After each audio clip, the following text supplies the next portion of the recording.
Hello and welcome into another episode of Grit, a hockey podcast. Season 2. Season 2. Hockey's coming back again, and so are we. You couldn't keep us away. You solved the box. We came. Exactly. So, for those of you who maybe didn't listen to us last season, we are a podcast wherein 3 of us are big hockey fans, and 2 of us are newer to the sport. This will be the sophomore year for those guys, as they came on last year to watch hockey in the weirdest season that's ever happened. I'm sure they turned out just fine. No. Smile. Yes. So, my name is Dakota. I am joined by Jake. Hello. I have a newfound sexual attraction to ghosts.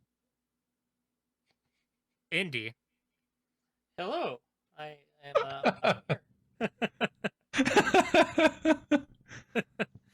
don't know how to follow that one. So Jake and Indy, alongside myself, are big hockey fans. We've been following the Colorado Avalanche for about 5 or 6 years now. And joining us for their second season are Dylan Hello, it is me, the guy. and Devin. What do you find attractive about ghosts? Have you seen The Grudge? Yeah, I rest my case. fair enough. Case closed. Listen, you spend a night with Kayako from The Grudge, and you end up groaning just like she does, if you know what I'm saying. I thought we were doing the bad jokes before. You will the also podcast. die and become a curse. I mean, yeah, that is what happens in that movie. We watched all 3 of those. Fuck, that third one was bad. There's only 2 movies. There are only I 2. was about to say there's only 2. Yeah. But no, the bad jokes are going on during the show too. Surprise, motherfucker! I lied. Okay. So this episode, we're going to bring back a segment that we did for the first episode that we did last year, wherein we tried to break down and talk to Dylan and Devin about each and every member of the Colorado Avalanche and kind of what their deal is, what to expect. But so we're doing it again this year. Since last year, there's been quite a bit of turnover. A lot of the top names will stay the same, but kind of in the depth area of the Avalanche, there's a lot that's changed. So some of these people Dylan and Devin will be familiar with, and they'll be able to give you a little bit of their own insights, hopefully. And for some of these new people, it's going to be on us to kind of explain what we know about them, if we know anything, and kind of what to expect. So, Jake, you put together quite a handy infograph for us once again this year. Appreciate that, my guy. Some might call it a document. Documented every single member of the Colorado Avalanche based on the projected lineup that was released tonight. I don't know about based on this. Based on the projected lineup that was released like 4 days ago, and about an hour later, which they changed. So it's fine. It's cool.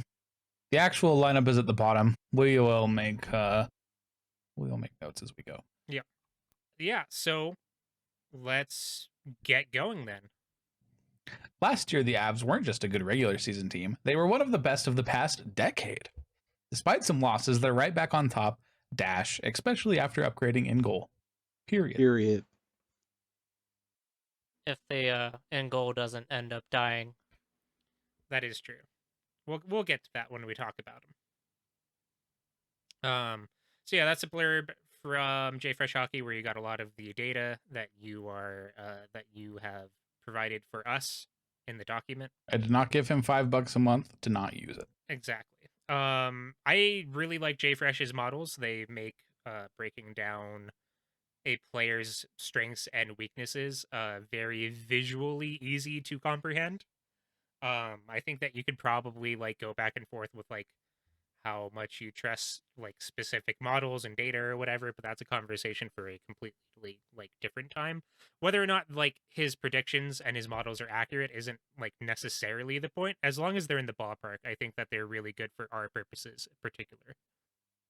So yeah, the projected lineup that you have here is first line Nathan McKinnon at center, Gabriel Landeskog left wing, Mikko Rantanen right wing. Second line centered by Kadri, Nichushkin and Burakovsky on the wings. Third, Newhook, winged by Jost and Comfer. Record scratch. But that's one of the things that changed, right? Well, I was going to say, I don't feel very good about Nuke on the wing on the second line in any capacity. Yeah. At all, as it turns out. I think Nuke is a very good defensive forward, but the offensive don't upside isn't quite there, right? I don't know if quite there's what I'd say. It doesn't exist. He scores the goals in one way, and that's off of his forehead. No. I don't know, man. I feel like the conversation has been that Newhook could probably move there, but they want to try Newhook at center because that is his drafted position and his natural playing position for his entire progression as a prospect. And he is presumably the person that they're going to move to second line center once Kadri's contract expires with us, right? So it makes sense that they would want to keep him in that position so that he has more experience in the NHL to be able to do that job. Yeah, but also, we're trying to win a cup. He probably has higher upside than Nuke from an offensive perspective. Yeah, so. I agree. So that's the thing. I don't know. I wanted to say that. They're probably starting him off without super crazy expectations because, we don't want to joust him. Yeah. But if you want to scroll to the bottom, that has the actual line. That is true. Hold on. Oh, that's right. So the lineup that was announced for everything, like the first few lines are exactly the same as what we just said. This is from one Peter Baugh of The Athletic. Mm-hmm. AJ Hayfley has the exact same lines, but has 4 and 3 switched. But they're interchangeable as far as I'm concerned. Yeah. The third/fourth line, whatever it ends up being, Newhook center, Sampo Ranta on the left wing. We call him Rambo Santa, so if we call somebody Rambo, that's who we're talking about. And Comfer on right wing. Fourth line of Tyson Jost at center, and winged by Darren Helm and Logan O'Connor. Yep, and then defense, Gerard McCarr, Byram, Eric Johnson, Jack Johnson, and Ryan Murray, with McDermott kind of hanging out. If they don't do Johnson and Johnson at some point, I will be butthurt personally. Yeah, I mean, Taves is hurt. Taves will be hurt for anywhere from 1 to 3 weeks. And as soon as he comes back from injury, the defense looks like even better than it does. It looks fine now. As soon as he comes back from injury, Jack Johnson's sliding down to that 7D position. Mm-hmm. Unless Ryan Murray gets hurt in record time, which he's been known to do, so we'll see.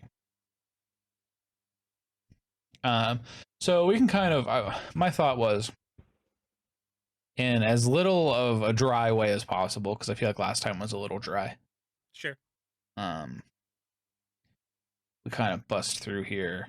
I put them all line by line laid out, right? So we can kind of just go see the newish guys' perceptions of these players from last year, and if they don't have them, we can give them a little lowdown on who they are, what their purpose is. Yeah, that's exactly what I was thinking for sure. So do we just want to start with the big boys and work our way down, or? We're going to start with the big boys, and we're going to have Devin do Landeskog. Give us the lowdown. Give us the scouting report on Gabriel Landeskog. Well, he's the babe. He is the babe. He's a Gabriel, homie. one might even say. I love to see him on the ice for sure. I know that. Hell yeah, dude! Wow, we're out here. So listen, Devin's not carrying the weight, so Dylan, give it to us. Gabe is sick. That's true. He does a lot of cool shit with McKinnon, I have noticed. But Wonder why everybody that does cool is. shit with McKinnon. McKinnon does cool shit with McKinnon. It's true. No, yeah. So concisely, putting it all together, Landeskog is kind of there for the muscle. He's defensively responsible. He kind of ties it all together, protects the other two a little bit, and looks fucking great doing it, dude. Holy shit. Bring a bucket and a mop because holy fuck. Spooked us in at the end of last season, almost not coming back on or whatever happened. Yeah, the contract negotiation. Yeah. Yeah. Yeah, I guess that is. Yeah, right. I guess we. So talked I'm about glad he's that here. in Yeah, that was a spooky. non-podcast episode. Smile. Yes, exactly. That contract might not age the best, but he's our boy. Yep. He's the captain of the team, heart and soul kind of guy. Big presence on and off the ice for the team. Forget that he's the Couldn't captain. have said it better myself, NBC. Also, I've seen him take line changes before, and that's how you know he's a selfless kind of guy. It's true. He's on Mark Stone's level there. Model captain. Yep. I'm just happy I don't have to burn my closet of all the jerseys I have. I know, So, right? Get rid of the Landy jerseys. The Landy and Grubauer's. See him on the Blues or some shit, dude. Just like They were fucking that story about how the Blues were like aggressively hunting him and the like off season made me like want to vomit almost. they couldn't take Landy, so they took Saad. Yeah. He's playing on the top line for them, by the way. Feels Badman. Oh, That'd be great. Can't love him anymore because I hate the Blues, but he was routinely the best player on the ice for us, aside from the obvious culprits. Yeah. What about Nathan McKinnon, boys? Anybody want to speak up dog? about Nathan McKinnon? Fast as fuck, boy. talking about the dog? The dog, dude. Are you trolling the dog? Probably Yeah, one of dude, the hell easiest yeah. to fucking see on the ice, just because of how he weaves through everybody. Yeah, probably the You guys easiest to will- talk about, just considering on how much of a presence he has. Yeah. You guys will see. So the issue is that over the last year, he's the only player that you saw on the ice that you'd see on the ice by like any casual viewing metric, right? Like in terms of you see McKinnon out there and you're like, okay, that's McKinnon. I don't even need to fucking look at the numbers. It's fucking McKinnon. Like, okay, I can tell. And I would say there's like maybe 5 or 6 other players like that in the league, and you got to see none of them, essentially. Mm-hmm.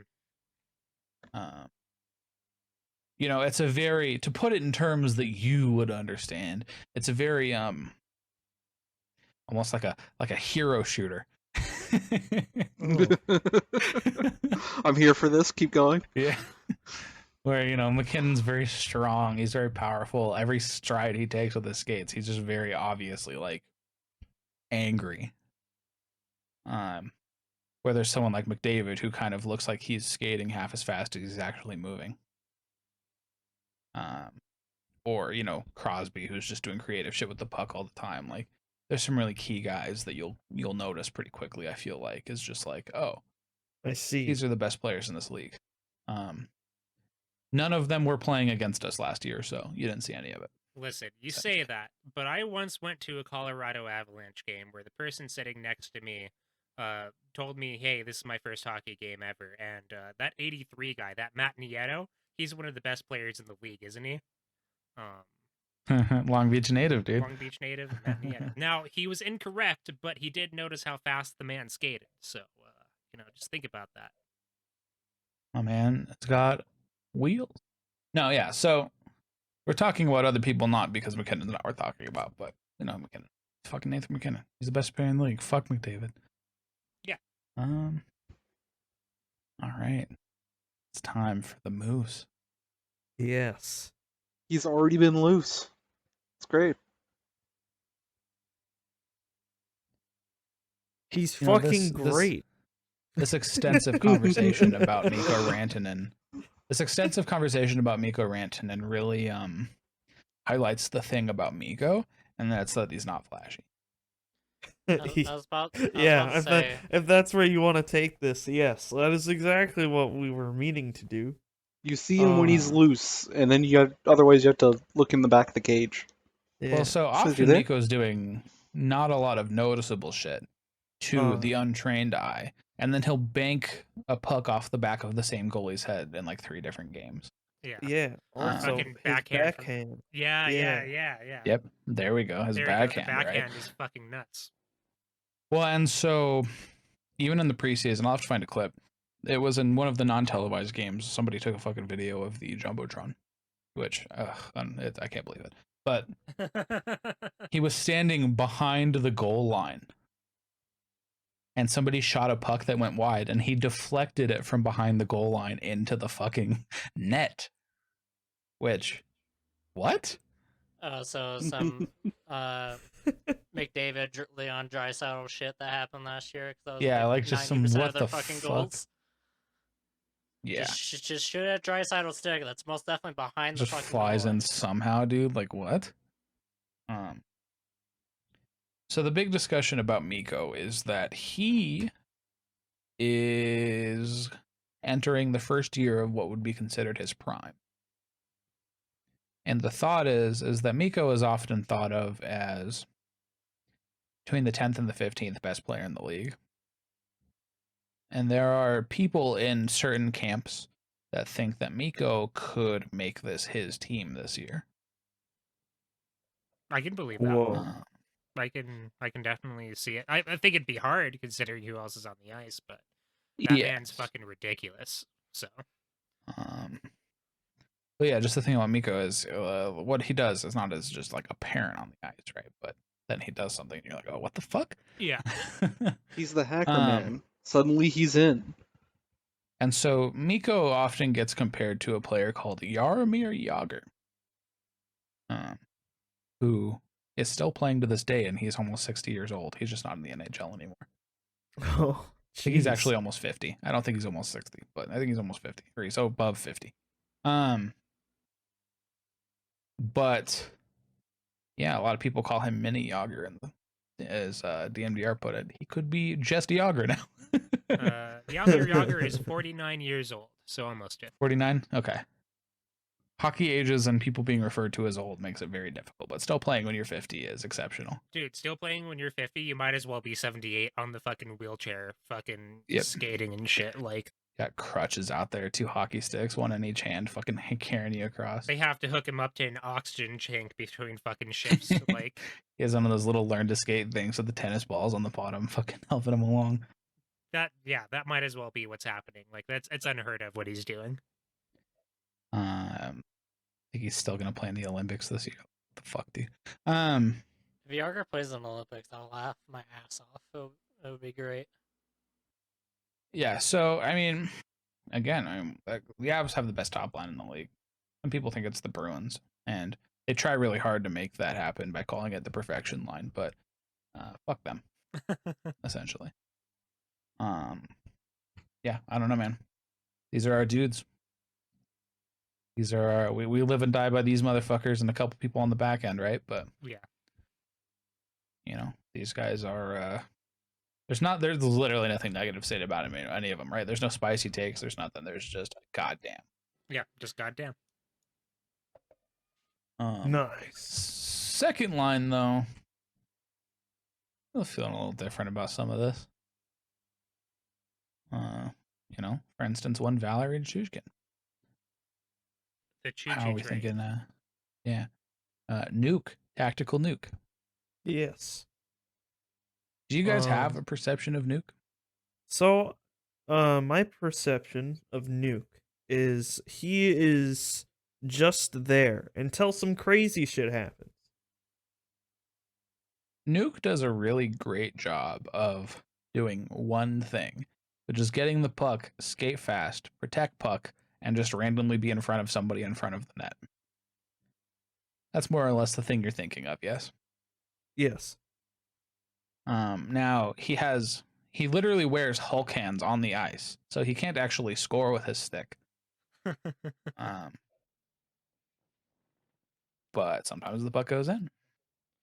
And as you can see from this this little JFresh chart here, literally fucking the best defensive forward in the league. At least you know, over last over year the or last year 3 before. years. Yeah. Goddamn. So yeah, but he can't, 15% finishing, like, this kind of thing. Mhm. He does, to be clear, he does not have a 15% shooting percentage. That's not what I'm saying. But the JFresh chart, he's in the 15th percentile finishing. He sucks Yeah. in that way. But he's a good player. He's valuable. He's not going to hurt you mostly, um, unless you're trying to score goals. Which,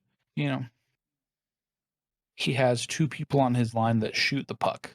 So I guess he doesn't need to, but still, Yeah.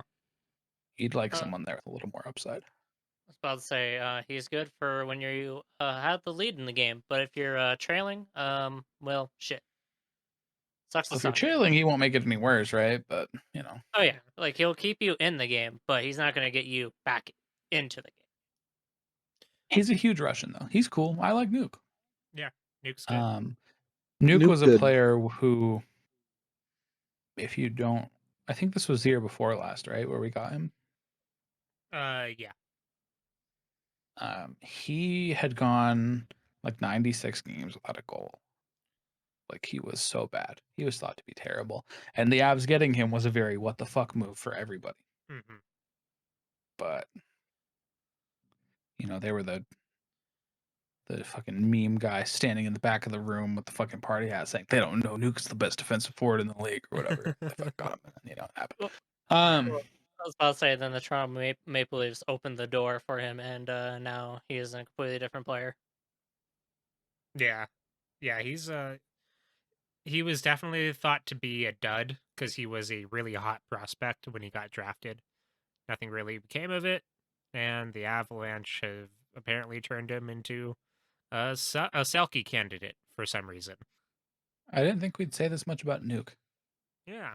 Also, this is Nuke's last year on his contract, so we could either lose him, or re-sign him. Either way, he's going to be more expensive than he is, so that's something to consider. Yeah. The big storyline with the Avs is if you look at the entire third line real quick.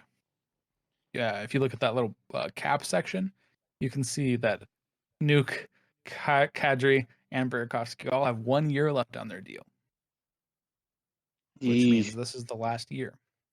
And you know who has 2 years left on their deal? McKinnon. Ooh. You So forgot this is all lining Jost. up. Fuck Jost. Yeah. Gives a shit. Yeah. So the issue is that McKinnon right now is making $6 million. McKinnon's going to make like $12 million. Yeah. So if you look at the numbers for the people on the second line and see that 2.5, the 4.5, and the 4.9, that math doesn't add up very well. And the cap is not going to raise more than like $3 million, $2 million in that time. So Yeah. there's some decisions to be made. But essentially, people in their last year usually perform better because they want that next contract to be good. So we'll see. Yeah. That's going to be the narrative for all of these guys. Speaking of all these guys, Nazem Kadri. I'm sure we have thoughts on him. Not particularly, personally. Good connotation in my brain, but nothing really to say. What about getting suspended in the playoffs? Yeah. Oh yeah, fuck. Anger.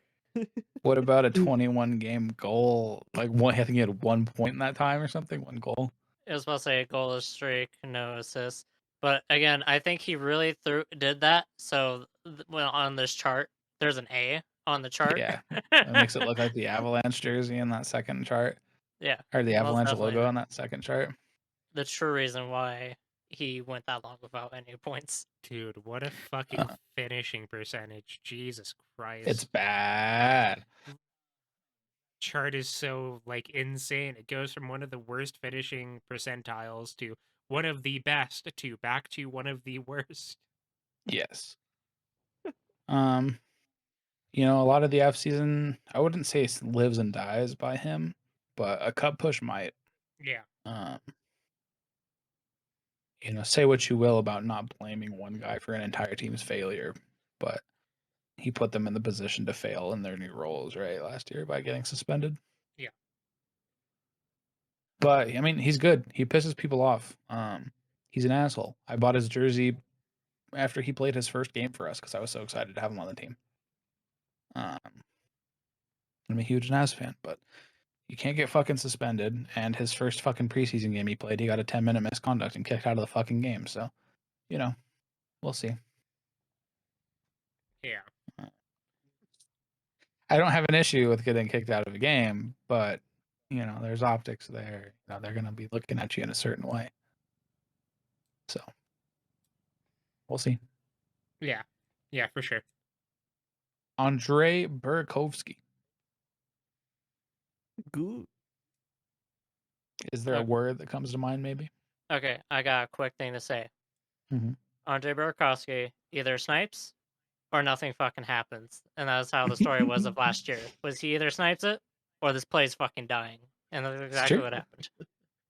It's true. Or he gets his own entry and then nobody's there to back him up. That happened a Well, lot too. no, I was supposed to say he gets his own entry and then he sits there and wonders, well, what the fuck am I supposed to do here? There's nobody here because Nas is either behind or Saad wasn't there because Saad would be injured, so whoever was filling in his place at the time would also be behind. So he'd sit there and either try to snipe it or try to handle it. It would get lost into the corner and just go right back to the other team. Yeah. Now I will say Burakovsky's fucking tight, in my opinion. Yeah. He is tight. He was another reclamation project that we got that worked, essentially. And he's in a contract year. And my man is a sniper. You hear the entire enemy team screaming, "Sniper!" And it's just scary. And he rips it top corners. He literally only goes bar down. It only counts if it goes bar down. Yeah, true. Bardowski. Yeah. So I mean, look for him to fucking have a huge year, honestly, with that contract, and look for us to not have him anymore if he does. I think that Burakovsky, I mean, obviously you have to take care of McKinnon, right? But I Yeah. could see the Avalanche going out of their way to try to keep him just because the second line talent is just so dry that I feel like it's important to try to retain him as long as the number isn't outrageous. Which I could be. agree. I think that you do what you can to keep him. All right. I think you let Naz leave, let Newhook take that spot. Yeah. Keep her there. Hope somebody can do the left wing thing. Mm-hmm. Maybe bring a new back unless he just decides he's going to score points this year. Well, I was about to say, like, it's kind of like let Kadri walk away because you hope Newhook takes that job, and then hope that Burra or Newhook, one of them ends up being very like either similar to their contract now, or that they just don't have a good year, so you can even just negotiate them to be that low again. The thing to consider about McKinnon, actually, going back to that real quick. Yeah. It's around the cap discussion. Barkov just signed a contract extension. And Barkov is not quite as good as McKinnon, but Barkov is definitely in that top 10 upper echelon. I don't know if you make an argument for him top 5, but you could do like top 8. He's in that conversation. And he just signed an extension that is 8 by 10. Yeah. So your thought is that McKinnon said he'd take a lesser deal, and I think he would usually command like maybe 1 million, 2 million more than this. Mm-hmm. But maybe the fact that it's a comparable, and he wants to not bankrupt the fucking team, maybe we can look at something sort of on this level, a little higher. So maybe he's not making 15 is the thing. I've got a quick question. Yeah. One, do you believe that Barkov might have also been taking a cut there? I think the conversation could be had about that, yeah. two, do you believe that maybe he took a little bit less money because of the Florida tax situation? I think that's also possible. Yeah. I'm pretty sure he took less money because that team's sinking $10 million into a goalie that they're not going to be using. Yeah. But that's the thing, right? You take a little less to help the team, and he Yeah. knows that if he takes too much, that other contract is going to just screw them. But honestly, I think an 8x10 for McKinnon, 8x11, whatever he wants, right? Like you like Nathan McKinnon writes down a number and you fucking do it, right? Like Yeah, it's true. that's the reality of the situation. Is that Nathan McKinnon is gonna walk into Joe Sakic's office, he's gonna hand him a little slip of paper with some numbers on it, and then Joe Sakic is gonna do whatever the fuck is on that piece of paper. Because it might as He's well going be to a say, fucking ransom yes, sir, kiss the back of his hand, note. give him a little pee kiss, and let Like, him walk out the door. No, yeah. so I agree.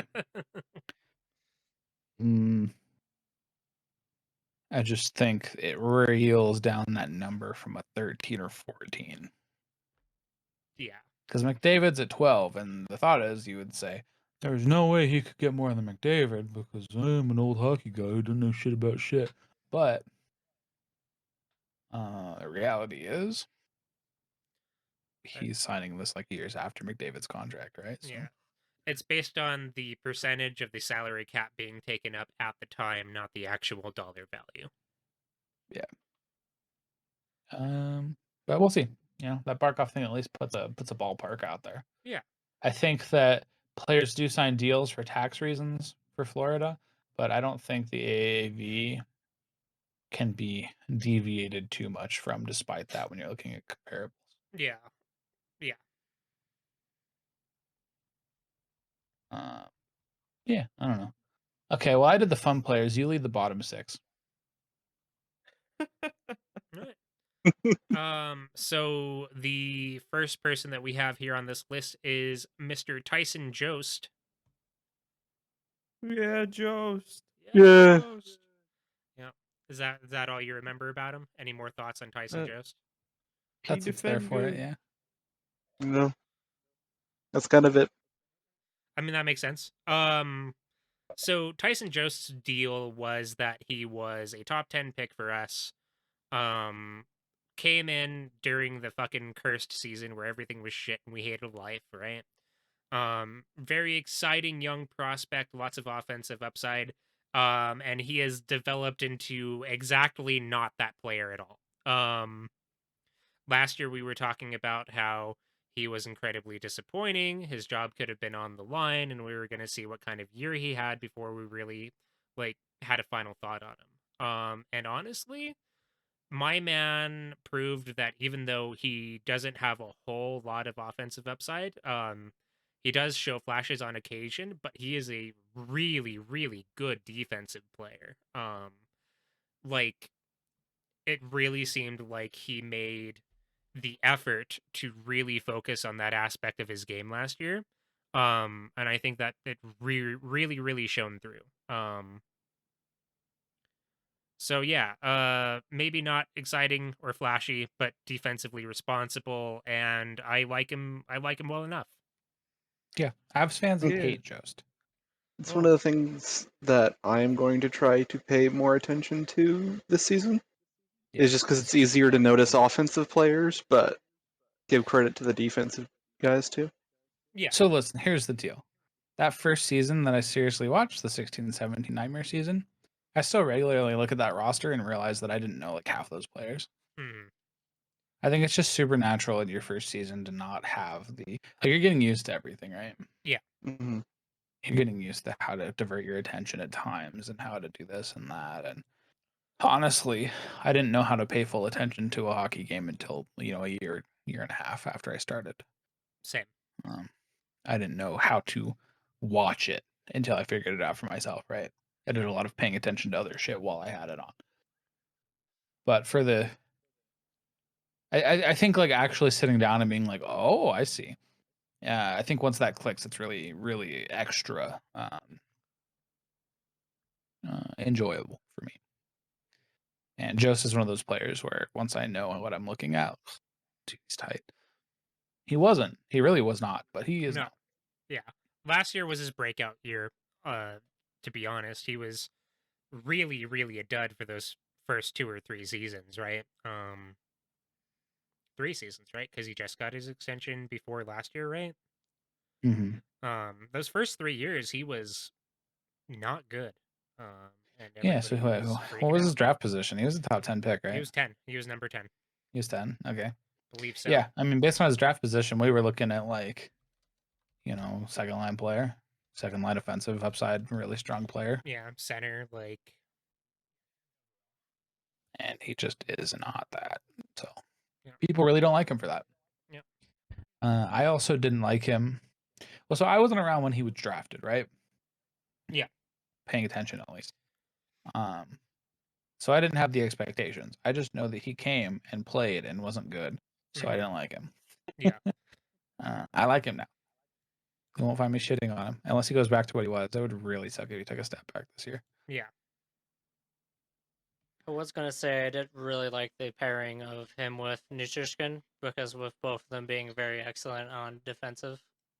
I just hear the Mindset. Jaws theme on the PK when they're sniffing the puck's Oh, blood. oh yeah, Yeah. most definitely. They both were doing a fantastic job of being defensive forwards. It just would really suck when you just see both of them on the other end of the ice and you're just like, "Fuck, this is not gonna go in." 100% of the Score time. here. Nobody's gonna score here. That also means us. Mm-hmm. But yeah, so a little disappointing, but kind of developed in his own way, and is exciting potentially. So, good on Yeah. Josie. Yeah, Joe. So the next name, I don't know if you guys got a really good feel for him because he came in pretty much during the playoffs, so you haven't seen a ton of him. But do you guys have any feelings on Alex Newhook or even remember who that is? I remember. I do remember who that is. And I really didn't see a whole lot of them, so Yeah. unfortunately not a whole lot to say, but yes, I do know Alex Newhook. He was one of the guys we were looking at the beginning of last season, as somebody that could potentially be really good for us. Yeah, that's exactly right. Yeah. So he's a guy that we drafted 16th overall a couple drafts ago. Um, he is a center. So ideally, he can develop into somebody who can have lots of high offensive potential upside, while still being able to be defensively responsible.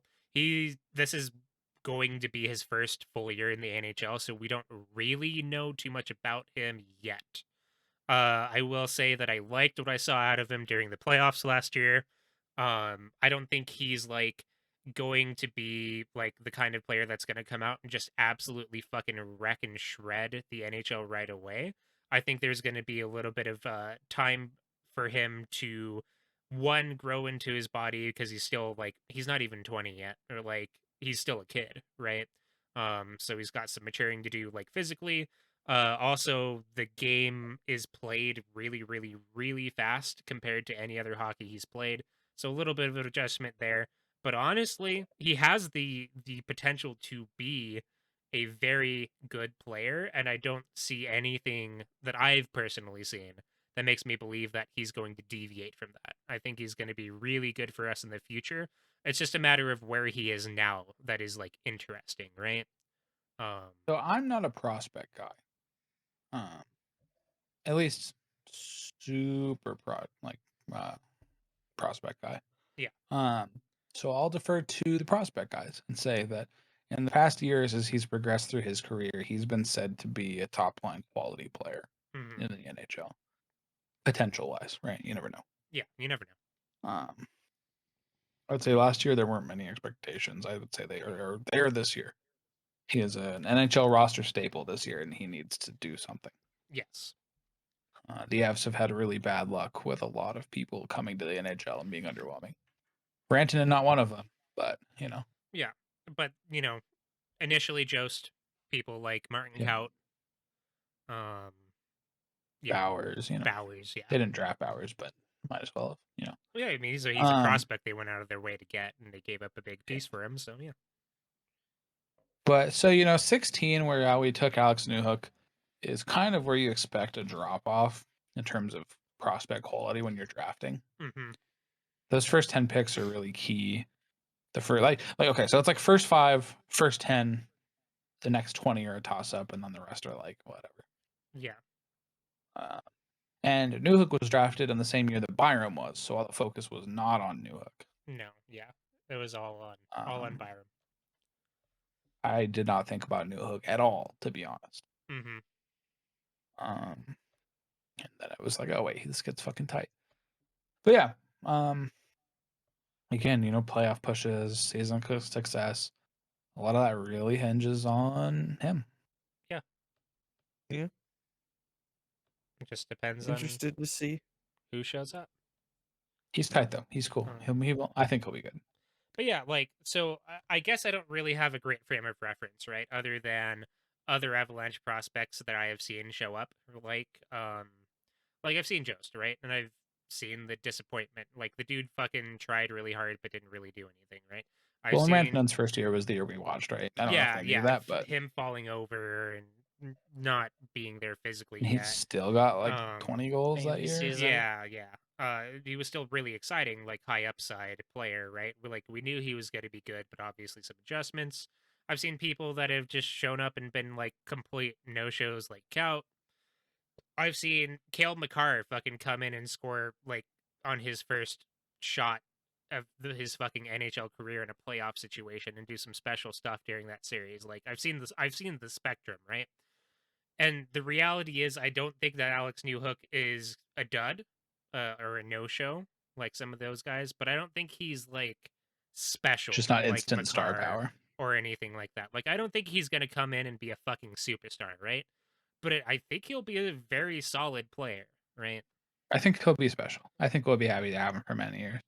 I just don't think he's instant star power like some of these other guys were. Yeah. I think it's going to be like Bo, where you're going to see it, right? You're going to see Bo make that pass to Rantanen and be like, I'm sorry, what? Yeah. It's going to happen. It's not going to be the most apparent, pot in 30 and 21, You get there, though. He's going to score like 60 goals this season, and we'll be like, yep, we always knew it. That guy. We're gonna have a real money problem if that happens. That happens, we have to trade him away immediately. Get some real high draft capital out of him. Next one's Comfer. You don't need to spend time on Comfer. Real quick, I hear that the Buffalo Sabres need a 1C, so if that happens, we know where to look. Fuck. I don't know if you saw my Sabres page on the full team document. I did. But it was, who gives a fuck who's on this team? Funny enough, he also saw Kadri make an A in his offense-defense finishing chart and wanted to copy that, but really fucked it up. Yeah, I mean, okay, but moving us along, Comfort, whatever, dude. Fuck. Yeah. The thing that is really funny to me about Comfort is that he's fine. Last year he was bad though. Yes. And this year he's starting as our fucking 4C, making $3.5 fucking million. Yikes. Hold on. But that contract ends in 2 years too. Yeah, Comfort's on third line right wing, but yeah, that's a bad contract for him for sure. Okay, then maybe the lines that AJ had weren't totally correct, but the things he threw up were Comfort 4C. Gotcha. Is where they had him in a practice or something. Either way, if he's fourth line player for fucking 3.5, let's just say that. Yeah, that is too much money. Back to the Miller, he needs to pick it up. Word on the street is he looks better this year in, training camps, preseason. So we'll see. The funny thing is they use him for the penalty kill a lot. And AJ from DMVR always says he's really bad on the penalty kill and doesn't understand it, why they use him so much. And it really didn't click with me, but looking at this JFresh chart, does anyone want to tell me what that PK number is? 1. Is this 1%? The first percentile, which is bad. Yikes. Even strength defense though, sure, whatever. I don't know. It's 3-year average though. It doesn't account for that. Yeah. Last year being really terrible. Yeah, so like that's the thing, right? Is that the reason that even strength defense percentage, he's almost in the 80th percentile, which is really solid, right? Now, it's a 3-year average. That first year he's sitting at about 30ish, 35, whatever that number ends up being in between, right? And then Mhm. the second year of the average, he goes up to nearly like the 98th, 99th percentile. Which is like insane, right? And then that third year he's sitting at like 50, like 5, 60, whatever it I is. wonder, was he playing with Nuke? Was he Yeah, playing he's with seen it? a lot of time with Jost and Nuke. Yeah. Yeah, across so that I was, time. I was about to So, say, yeah, because if he was playing with definitely. Nuke, I can see Nuke carrying that number up. Yeah, that's definitely a factor for sure. Yeah. Fact of the matter is, though, he was at one point in time guaranteed 30 points, right? Yeah. Yeah. At least. Just instant, write it on the board. You got it. Not the case lately. No. He's kind of the whipping boy now for a lot of Avs fans, including me. And you could say it's a little unfair. But in a world where Jost found his niche, Comfer didn't. Yeah. He's kind of an unremarkable player, right? Yeah. The thing that the boys didn't see was Kerfoot, Comfer, and Jost coming in at the same time. And kind of being on the same line, being sort of the young kids. Yeah. Kerfoot was the best of them. We traded him for Kadri. Mm-hmm. With some other stuff. We don't need to get into that fucking trade, but that's where he went. Comfer was a fine player for us, and Jost was really struggling. And then it turns out Jost found his niche. Comfer kind of lost his footing a little bit. Yeah. So we'll have to see. Yeah. Hopefully he takes a step forward this year. We kind of need him to. We can't spend that money like that. No. Yeah, I think that if the Avalanche end up trying to make a trade, I feel like he's going to be involved somehow if they can He'd be a finagle body, it. yeah. Just if only for the cap situation, right? Because if it turns out that like he's not actively helping the team to like a reasonable degree, there's so much depth, so many bodies that they acquired out in the off season that I think that JT Compher is in real danger of not being on the team. Yeah, for sure. I Yeah. think, but again, if he even gets a little bit back to form, it's fine. I don't know. Do the boys have any perception of Comfer other than the Bitabam meme? Not really. Yeah. Bottom sixers are hard to get a real feel for unless they really stand out like Calvert does, which you didn't even get to see Calvert play. Calvert was the pink visor. Oh fucking god, I Yes, love I Calvert. remember. I hate Had that to you guys retire. didn't get to see a good Calvert season because god Yeah. damn. Yeah, if you guys got into hockey 1 year earlier, Calvert would be your favorite player. That isn't like McKinnon and shit. Yeah. It wouldn't even be an issue of you needing to notice him or anything. Like he just oh. Yeah. Actually, I was playing NHL 21 and I was playing the Avs and they have Calvert in the pink visor and that upset me a little bit. Not for any reason, it's accurate, but just reminded me like my precious boy. that was yeah. I actually threw out. I thought it was really weird that the game was like, this is the detail we're going to hang on to. But speaking of Calvert, I said that for a reason. Darren Helm. Yep. On Oh, the fourth line here. who? Yeah. Yeah. So he's new. Yeah. Darren Helm is new. Got him from the Red Wings, right? We free agency, but he used to be. I think we free the agency. Yeah. Red Wings. I don't know anything By all about him accounts- because he's a Red Wings player. So Okay, so things to consider about Darren Helm. He's 34. He's won cups with the Red Wings. If that tells you how fucking old he is. I was about to say he won cups. He won cups, huh? He won cups with them, and also was on the worst season ever with them. Yeah. But the thing to consider about Darren Helm is he is Calvert. Okay, you got me. I'm sold. I'm getting a Darren Helm He's just jersey right Calvert. now. No, I swear to God, we're gonna watch Darren Helm and really like Darren Helm this Dude, year, from what listen, I've heard. I'm on NHL Shop right now. I'm hitting checkout. There's a new denim daddy in town. Damn. So you know how they have stories of like the shift from Yeah. different players around the league? Mhm. I think Helm is one of those like 3 hits in one shift, like full effort for just like 50 seconds, and you watch with your jaw on the floor, like that kind of player. Yeah. He's not like good in the same way Calvert wasn't like good Mhm. anymore because he's old. He used to be really good. But for a fourth line, he's the guy you want, man. I think he's going to be the guy that you see and you're going to be like, this guy's giving it his all every night. I'm all about that, honestly. And if I Yep. can see him throw a puck off the back of Robin Leonard's fucking legs and in, like I saw Calvert do, I'm in. Well, and to be frank with you, his name is just memeable enough for Link to work his juices at some point during the season, I'm sure. Yeah.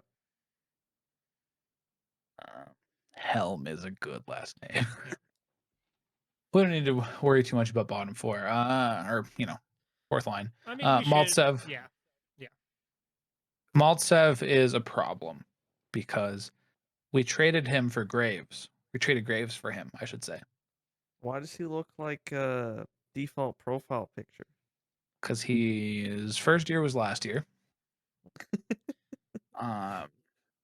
He forgot to update his MySpace picture. Just cut him some slack. Fuck. Well, okay, so the thought was that for Ryan Graves, we would not get more than a second round pick. For Ryan Graves, we got a second round pick and this guy. Oh. Which, huge dubs. Joe does it again. So this guy, there's one thing I know about Mikhail Maltsev, and that is I got his card in Hockey Ultimate Team, and this kid has fucking wheels.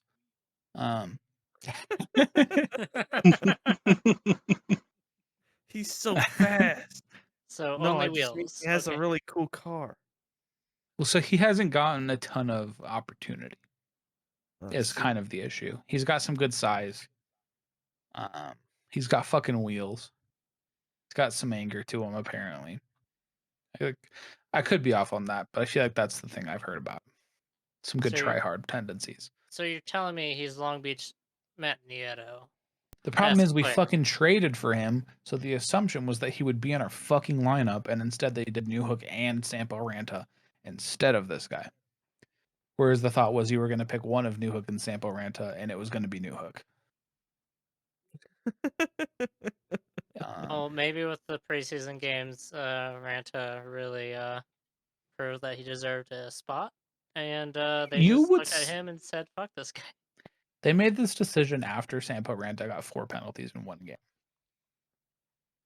Oh, yes, brother.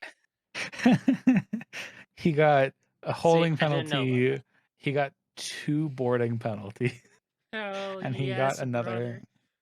he got another penalty, I don't remember. Listen, they got Curtis McDermott in the offseason for grit, and you're telling me that this man boarded 2 players in one game? That's why he's in, baby. Well, so what I'm actually telling you, I think both of the boardings were on Heiskanen too, which is really funny.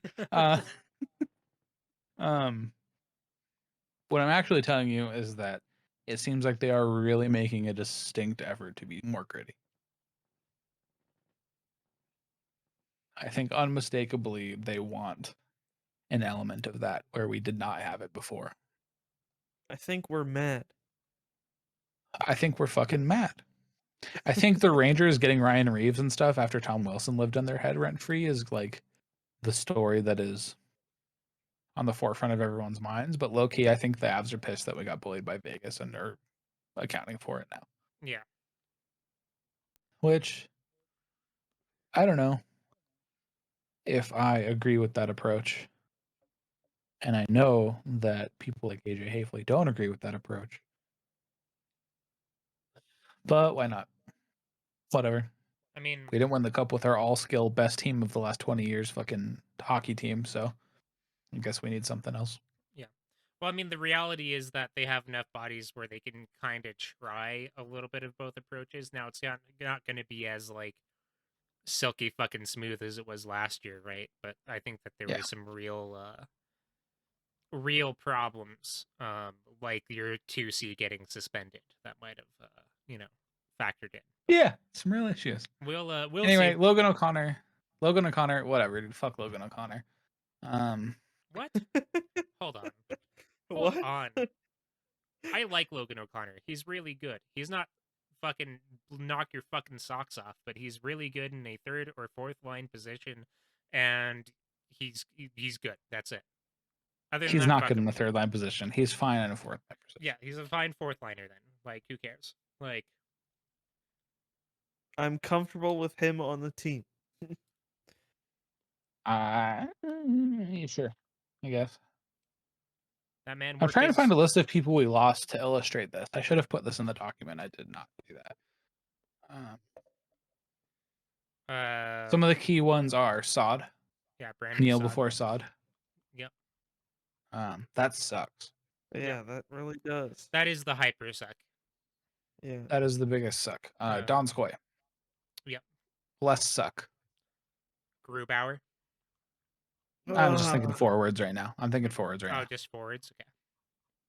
So That's Sod, painful, though. Donskoy, and a bunch of bottom six that is irrelevant. Yeah, right? like Belmar, Well, Calvert. yeah, we lost Belmar, which the thought was Belmar last year was he sucks at hockey, but we all like him because he's awesome. Yeah. He's gonna win another fucking cup in Tampa. He's in the Lightning, dude. Fuck me. Yeah. So at forward, those are the major ones, right? I'm probably forgetting someone. I'm gonna fucking think about someone at the end of this and be like, We're "How the forgetting Logan fuck?" O'Connor. No, he's on Oh, our sorry, roster. not Logan O'Connor. Liam O'Brien. That was the one I was thinking of. Yeah, that's not a notable Yeah, well, forward. What are you talking That's not about? notable. Yeah. What do you mean? We played him like 7 fucking games for no reason. He was one of the True. pieces in the Kemper trade. He's in Arizona now. He actually injured somebody. He hurt somebody. I don't remember who it was. He actually fucked somebody up though in preseason. Now that I think about it. But yeah, so at forward, that's kind of the big thing, right? Otherwise, whatever. I mean, we lost some really key people. Our team at forward is not as good as it was. Oh no. Sorry, I'm looking at the list of people that we lost, and I forgot that Patrick Nemeth was back on the team for a little bit. Oh yeah, we lost Soderbergh, right? Oh, yeah, Soderbergh too. Yeah, Soderbergh.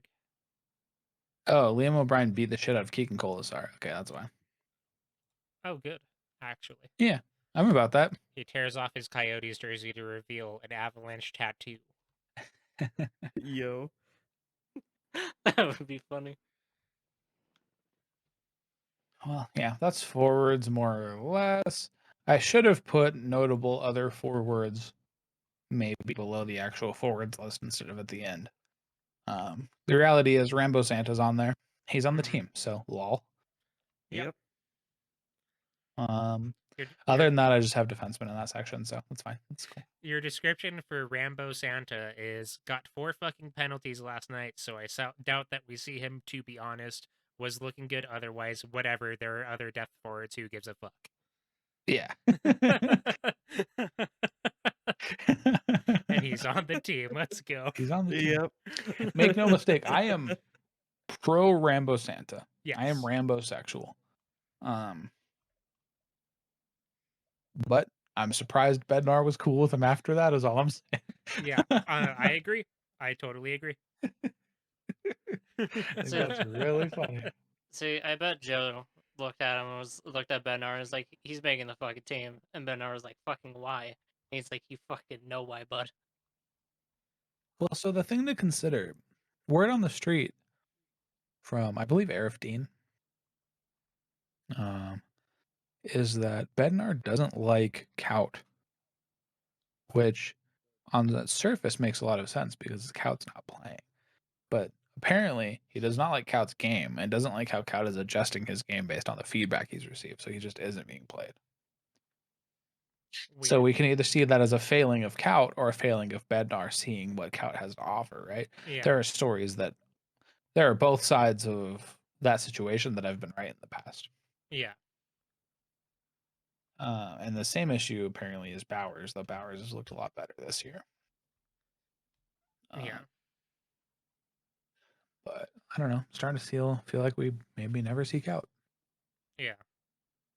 Starting to feel like Cout's going to be sent to Arizona in a Phil Kessel package at the trade Freak deadline. out. Dude, feel the thrill. Freak out. Feel the thrill, baby. Feel the thrill. The in a reigning- fucking Avs jersey. The reigning, prevailing thought is that Phil Kessel is already thought to be in the minds of the Avalanche. Do the boys remember Phil Kessel? I remember the name. And it is Okay. familiar. You may remember Phil Kessel Yeah. as Mr. Hot Dog Man.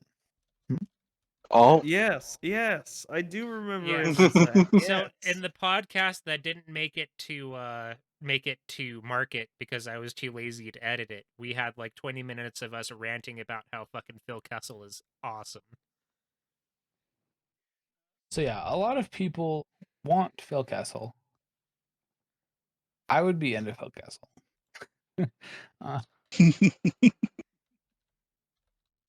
Dude, Phil Kessel tight. Damn, we get the dog and the hot dog?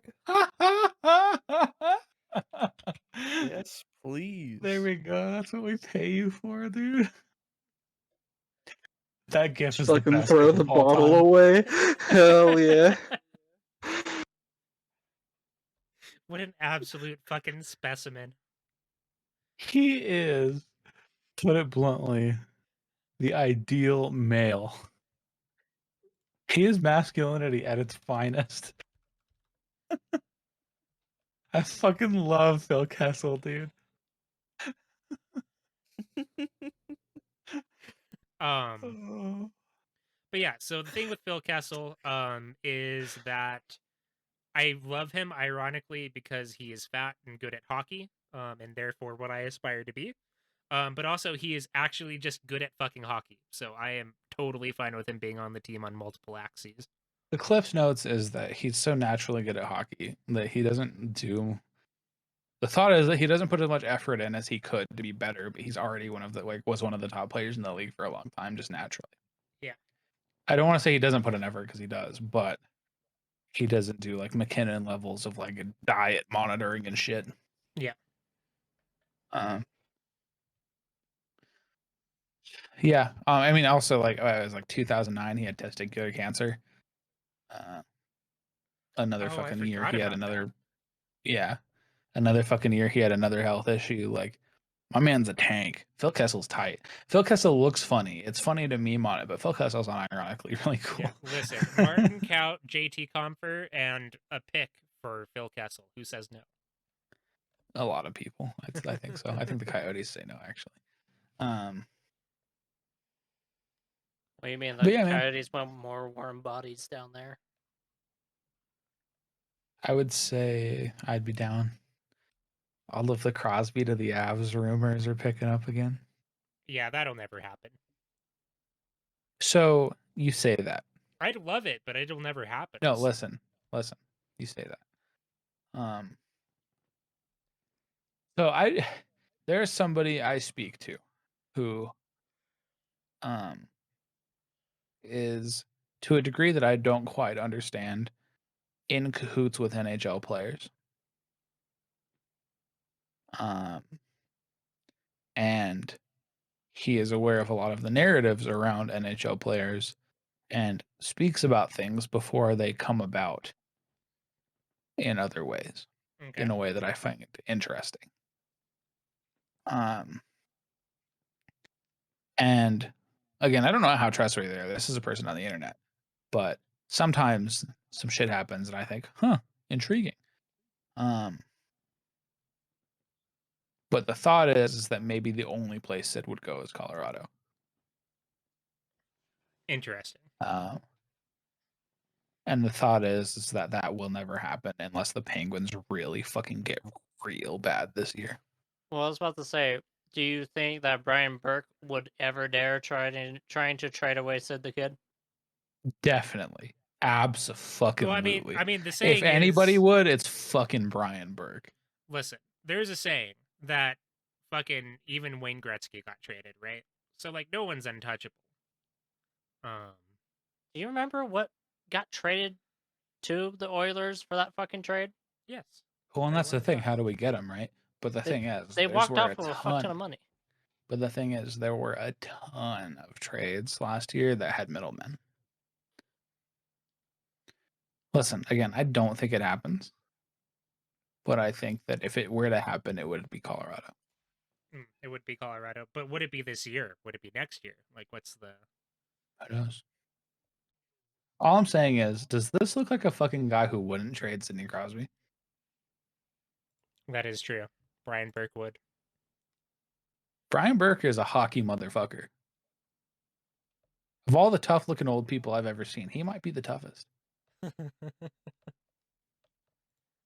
The best part about Sidney Crosby is that you get a fat discount on his contract as long as he's good, on account of he will only take $8.7 million. See, here's the thing.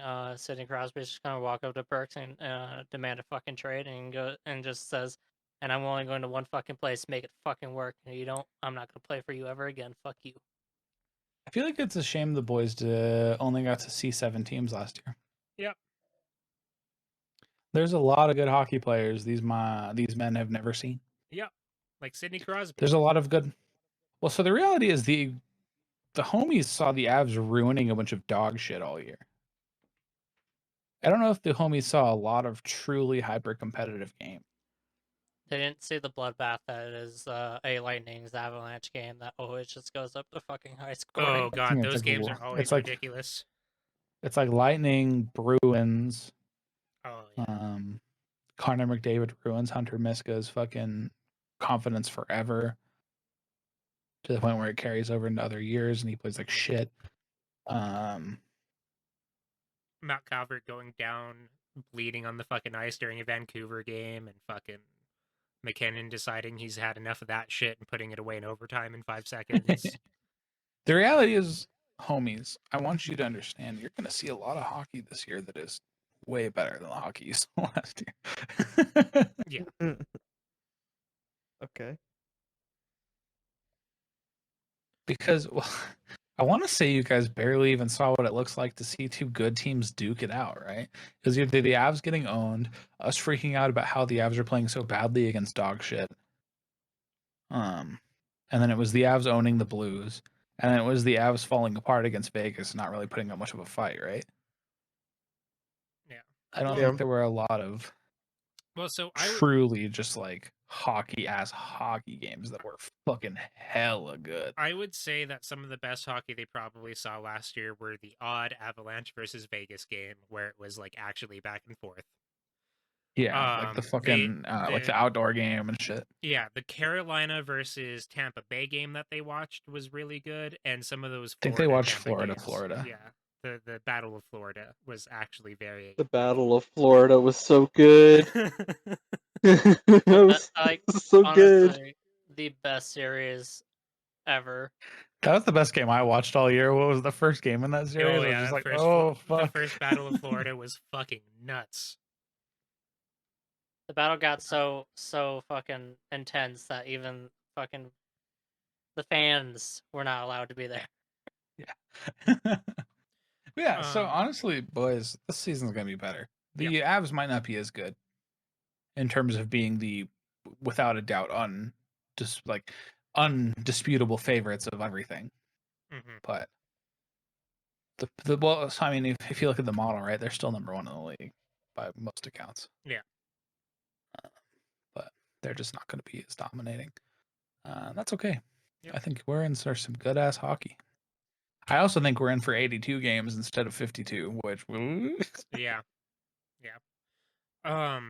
So yeah, like the long and short of like that tangent, I guess, is that the Avalanche are a good team. They could use some depth at like the upper ends of the forwards, but like aside from that, they're probably pretty well off, right? Yep. They're going to be going up against better teams, so there's lots of unknowns. But hopefully the hockey in general is just going to be a lot better. They're gonna get to see Austin Matthews for the first time. Like, yeah. So let's move on to defensemen. Yeah, Samuel Gerard. That's a that's Yes. a hockey player. That's a defenseman, man. Yes. What So- is Samuel Gerard's signature move, boys? He spins. He spin. He spin.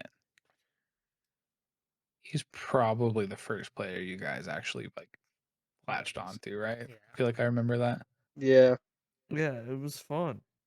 He spin and you're like, what? Whoa, he Man. spun. It's because it's very visible. He's turning out to be one of the best defensemen in the league, and he signed a $5 million contract, dude. Dude, For that 6 more 5x6 is robbery. Oh. Highway Fuck. robbery. There are Avs fans that hate this player though, because he's small. Those people are dumb. I Okay. agree. There was only We're one good. time that they were partially correct, and that was during the Vegas series where he started having fuck ups. I Well, don't exactly blame him. Everybody. I think was the fucking entire up. team was Everybody, imploding. yeah. The team was Look, just imploding, and he was an obvious, like, seeable player. I'm gonna have to give you another history lesson. I know we need to bust through these players, but the Avs were bad for like 20 years. Yep. And the last time the Avs were good because they had a bunch of high-end skill guys, and they beat the fuck out of people relentlessly. Also, Mhm. including those skill guys. To be frank, you've seen some Yeah, of the highlights of like- like Forsberg. And Yeah, stuff. Forsberg would ruin somebody's life if they. Yeah. And so the people who liked the Avs back then, or at least know of the legacy of that, come into the game now with a notion of hockey and how it used to be or how they think it should be. And see that the Avs went for all skill and no toughness. And Gerard is 5'9" on paper, but he's not 5'9". Let's be real. Yeah. So he's kind of the personification of that, right? Of the change of what these people don't like to see. And he's good though. He's fucking super good though. Yeah, he's really fucking good, and those people could eat my ass respectfully. True. Me understanding where they come from does not mean I agree with them, Yeah, right? no, But I know. Yeah, that is why people feel that way. Yeah. he's a Well, fan yeah, he's favorite been- for a reason for people that are new to the sport, like for sure. Like he's my mom's favorite player. Yeah. He had points issues for his first couple years, and last year that wasn't a problem for him. Yeah. So Yes. our issue with Gerard was always that he was so good, but he never like sealed the deal, and then he sealed the deal. So Yeah. Yeah, he did it. Kale McCarr, come on. Oh, yeah. Hello? The sniper? The sniper when he's not injured. In the Oh. same way that people think Rantanen could make this his team, the thought is also that Kale McCarr could very easily make this his team. Nobody's saying Nathan McKinnon's in danger, but the idea is that Nathan McKinnon doesn't have to be the guy because we have 3 the guys. Yeah. 2 of them so far, and they're reasonable deals. There's nothing to say about Kale though. In the same way McKinnon, Kale is fucking. Oh. Yep. I mentioned Oh. I mentioned how Kale came in his first game and we knew he was going to be special, and so far he has lived up to that. He should His first game was a playoff game against his fucking favorite team growing up, and he scored a goal in his first shot in his first shift. Yeah. In his first NHL game. Yep. In the playoffs. And we were like, "Hello, Kale? Yep. What?" He should have won the Norris last year. But you know. Yeah, true. Adam Fox is way overrated. Yep. Oh, yeah, on to that second pairing. Bowen Byram. He's gonna be blown by him.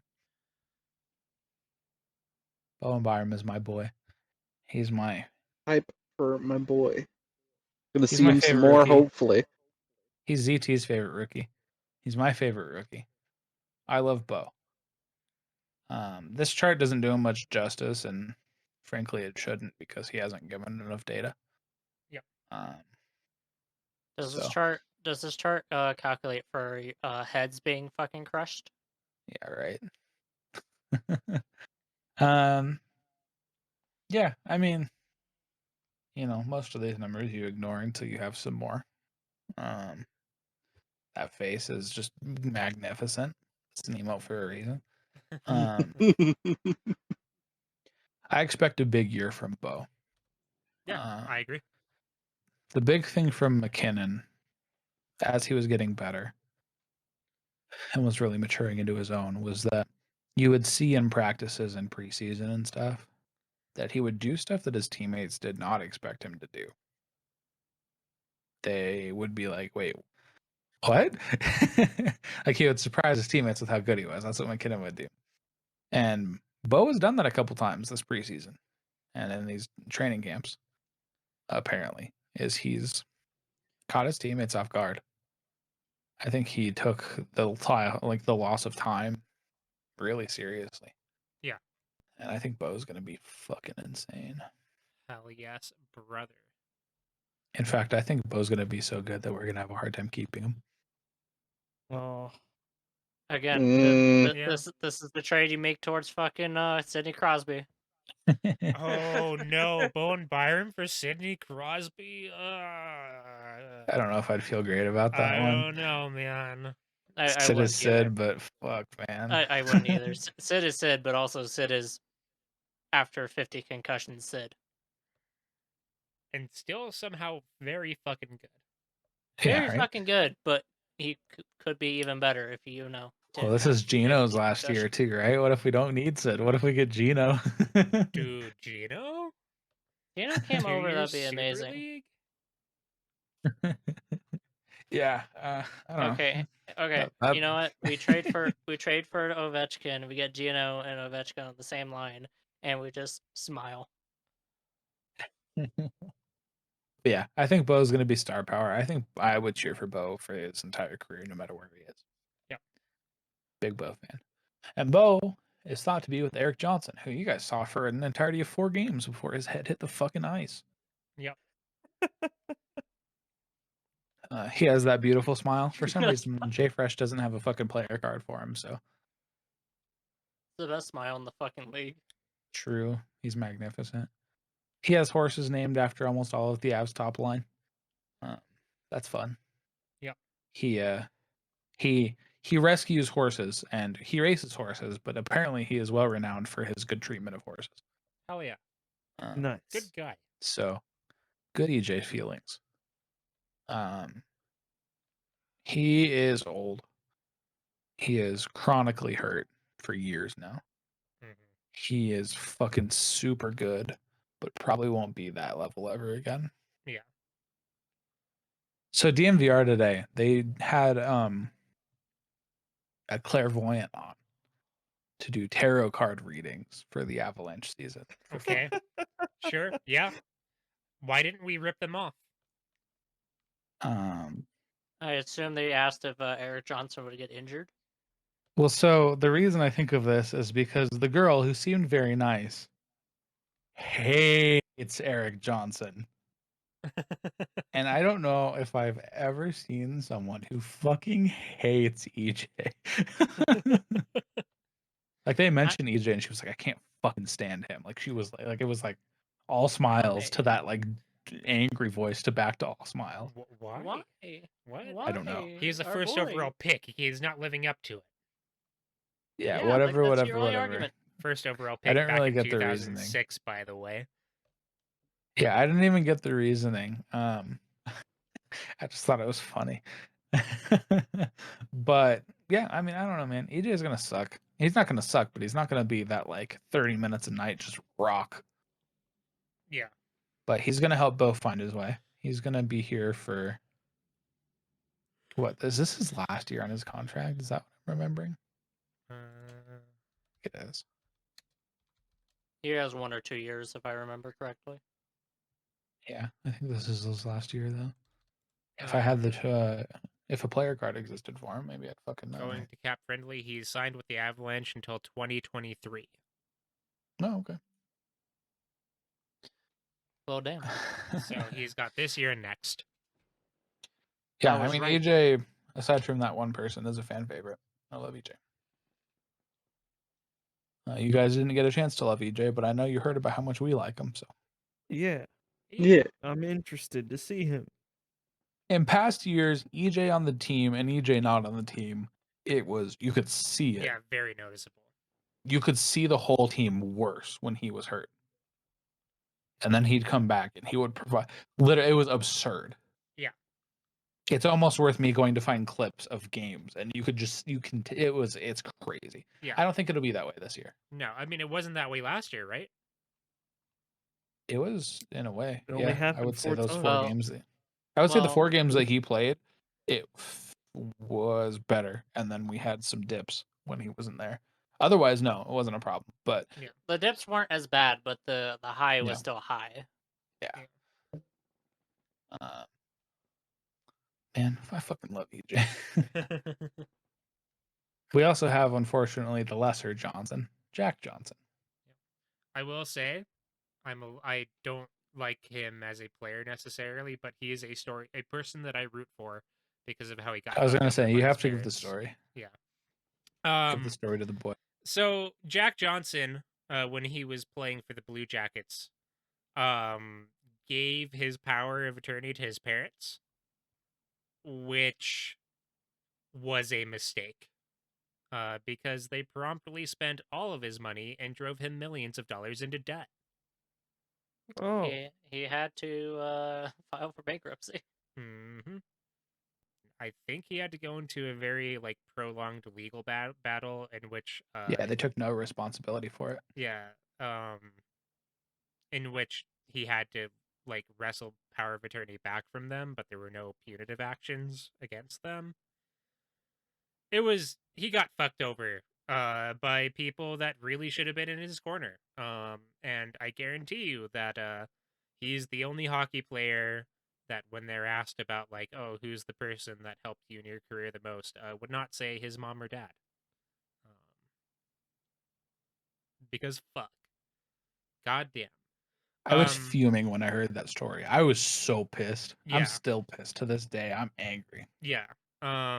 They spent millions of dollars on private planes, taking them out to fucking island vacations and shit like that. Just they basically gave themselves a very lavish and extravagant lifestyle using his hard-earned money, and completely fucked him over. It was not good. So I like Jack Johnson and I root for his success. But obviously, judging by this chart here, not good necessarily at the hockey.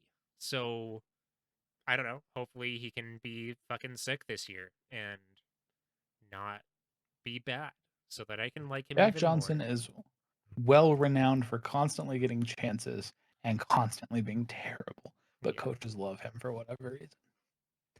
And the thought is that some of it, at least, is people feeling bad. Yeah. I don't know. I just like him a lot. You know, he told the story today in an interview.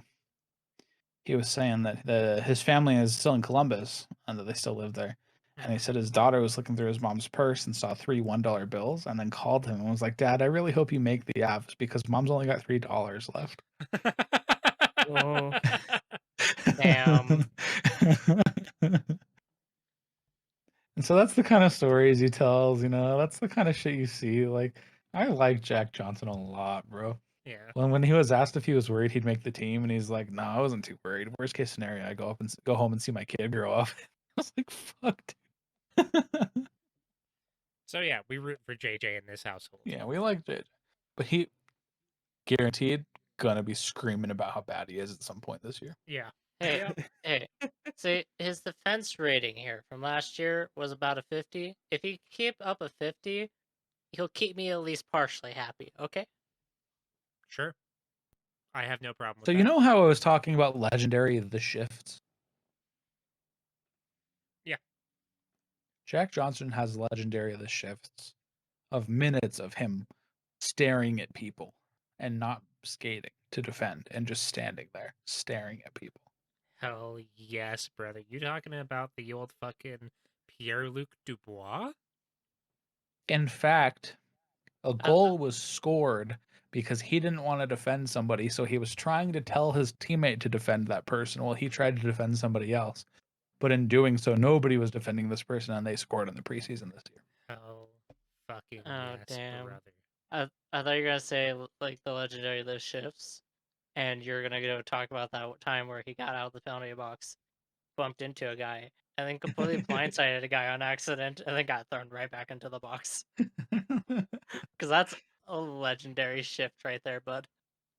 Yeah, I mean, we're gonna complain about him more than we complain about Graves. I'll guarantee it. Yeah. It's fine. Graves is gonna come back and he won't play too much until someone gets hurt. Which, speaking of getting hurt, Ryan Murray. The lowdown on Ryan Murray is that he's fucking good. He just gets hurt too much. Oh, okay. That's it. Yep. He's said to be exceptional, actually, like really, really great, and it's literally just injuries that hold him back. Listen, there's another story about Ryan Murray that people need to know. His 3-year weighted average even strength defense is in the 69th percentile. So Hog. He's a nice That's all I defenseman. need to hear. Yeah. nice, yeah. Yeah, the thought is he'll be good. He could be kind of a sleeper pick for someone who really helps the team and if he stays healthy. I mean, yeah.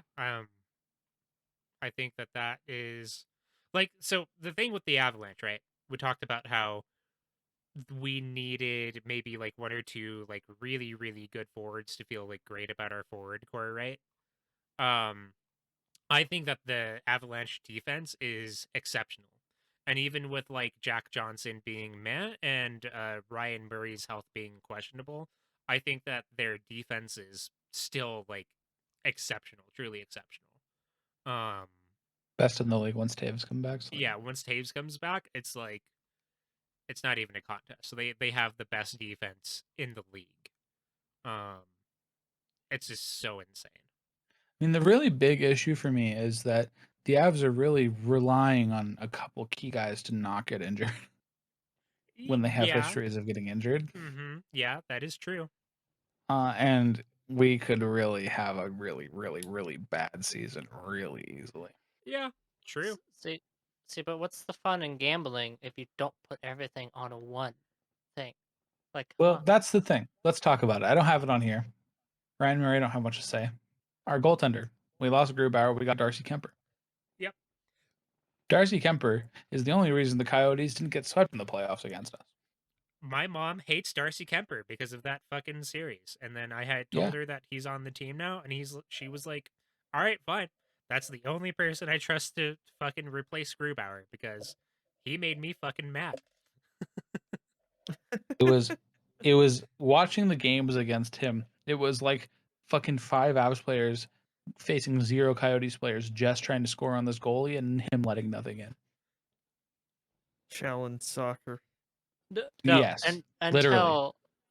literally challenge soccer until the last 2 games where he got Braziled twice. There was no stopping it. Yeah, and that just sucks because that was after 3 games of him being a monster. But he still, was fucking crazy in that net. Oh yeah. In case you don't know what Brazil is, that's us getting a score of 7-1. Yep. Because of this. Oh, I forgot the L. You get the idea. Brazil. It's also because Brazil. Well, it's because Brazil got 7-1. But you know what I mean. Yeah. Mm-hmm. But so we got that guy. The problem is that guy is hurt a ton. But the thought is that he's hurt a ton by virtue of him having to play shallow soccer every single fucking night when he was on the Coyotes. Mm-hmm. So there's 2 factors to think of here. That one, hopefully he doesn't get injured because he doesn't have to literally be the team. But 2, that he's not used to playing behind a good defense. He's literally never done it once. And some goalies fucking end up being shitty when they don't have to be the guy. So this could backfire on us. We'll just tell them to play worse. Smile. Smile. You're playing. That's why they got Jack Johnson, actually. Yeah. Oh no. Oh no. Listen here. Every third defensive shift, you're gonna need to step it up, Kempy. Yeah, I mean, and then we have Pavel Francouz. You didn't see him last year because he got hurt in the playoffs. He got hurt again in this fucking preseason. So Hell yes, cool. brother. And let me tell you, JoJo, not looking good. Oh no. No. Not looking good. Like really not looking good. Like Yikes. Miska bad in some ways. Ugh. We were Miska was supposed to bad. rely on having Francouz in case Kemper to keep Kemper from getting injured, and Francouz is out for a month now. What the fuck? A month? Yep. Mm-hmm. Oh no. Did we confirm if the injury was a hip injury? Not or- hips. Not hips. Not hips. That's good. Yes, lower body, not hips. 'Kay. The reason that matters is because he got double hip surgery, and that's why he didn't play last year because he was recovering from it. Yeah. So we'll see. The word on the street is that it was an injury based around him not playing for a fucking year and a half, but still, we have to see. Told him he should have stretched out a little bit more before taking the ice. Don't know why he didn't listen to me. I don't know if you saw the clip of it, but he literally just like pushed to the post and then was like, "Uh-oh," and told the ref to stop play. Yeah. He didn't stop play and made him stay on the ice for another 30 seconds in pain and then forced him to make a save before he could get off. But Don't you love that? Like, especially in Yep. preseason? Yep. Yeah, I feel Fucking like a refs goal. are trash. I feel like goalies know their body enough to Yep. look at our ref and go like, "There's no way in hell I'm playing this game." Yeah, so essentially we took some major gambles for this goaltending. That could either really pay off jackpot or we're not going to have a good season. Yeah. So we'll see. We traded a first rounder and Connor Timmins for Darcy Kemper, who Connor Timmins is a top 4 defenseman for most teams in this league once he reaches his potential. Yeah. So we traded a quality roster player and a first round pick for a goalie. And if the goalie gets hurt, that's bad. Because it is also the goalie's only year on contract. He has to get a new contract, either with us or someone else. Yeah. So I don't know. Maybe we're not doing a good job of illustrating it. Maybe we are, but either way, the season's not as surefire as last season was. Right. Yeah, I don't know, man. I mean, not having Groovy is a little nut clenching. And having So all what if I these- told you To be that fair, Groovy isn't great? yeah, to be fair, Gruby in those preseason games for the Kraken was not playing well whatsoever, and also Oh, he really didn't deserve to be a top Vezina finalist based on if you looked at everybody's stats. He kind of got there easily. So he did deserve it. He got there because he played behind a really good team. And the thought is that he really benefited from the Avs and is not, not that tier against a Seattle team who is much worse. He's not. He's no Andrew Vasilevsky, who can probably carry any team to a fucking cup at this point. Well, but the thing is, the Avs got caught off guard by him signing that deal. They didn't see it coming, so they had to scramble to get Darcy Kemper at the last minute. And they were in a bidding war with the Edmonton Oilers, which is why they had to overpay. Fuck you, Edmonton. Yeah, right. One more reason to hate those motherfuckers. Don't they have all their money sunk in like a bad goalie and like 5 players now? Listen, they freed up like $20 million on the cap, which is exactly what they needed, and they spent half of it on Duncan Keith. So, like, Hell yeah, they did, brother. Let's go. Jesus, 20 million? Duncan, I wish I didn't get the COVID vaccine because my immune system is so strong, Keith. He said that. He's like, my immune system is super strong. I don't think I needed to get this vaccine. I felt pressured into it. I would say that I feel like I've got a pretty good immune system as well. And Duncan Keith can eat shit. Oh, man. Thank God I got the sucks. vaccine. Get your fucking Bad. vaccines, dude. Jesus Christ. What are you waiting for? Yeah, right. Fuck.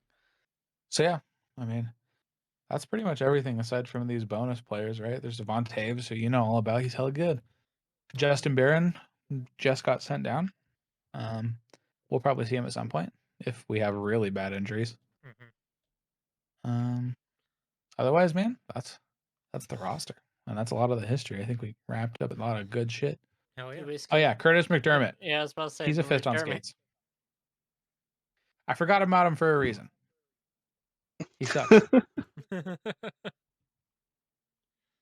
but it's fun watching him fight. We watched fight compilations before we started the pod, so I was Yep. about to say we watched those videos, so we would have something positive to say about him. But then you're immediately like, "Nope, fuck this." he Human claps hotcats, bombs on let's go. people's noggins, man. Key punch. He's there for when somebody jumps into Byram's head. You know what I mean? Like it's fine. It is what it is. So he's there when Eric Johnson gets injured, and also somebody tries to murder Byram. Okay.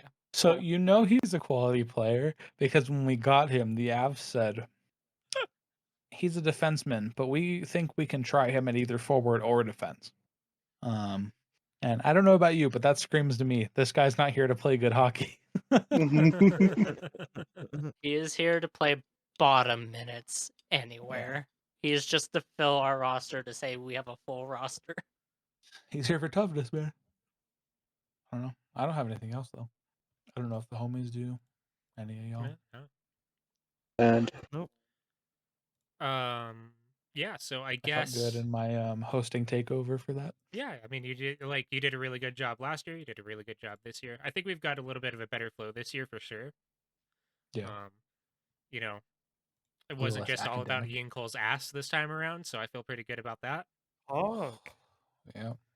Well, when Ian Cole is not here, we really can't Yeah. blame his ass. Also, Grubauer didn't that's die for a because of his separate ass last episode. year. Greg Patterin is on the Ducks. Speaking of Ian Cole's ass. Wow. Oh, He's on the no. Ducks? How did he get there? So enjoy your time there, Greg. I hope you Uh-huh. can make an Instagram post about how you wonder why they even traded for you. Cunt. All right.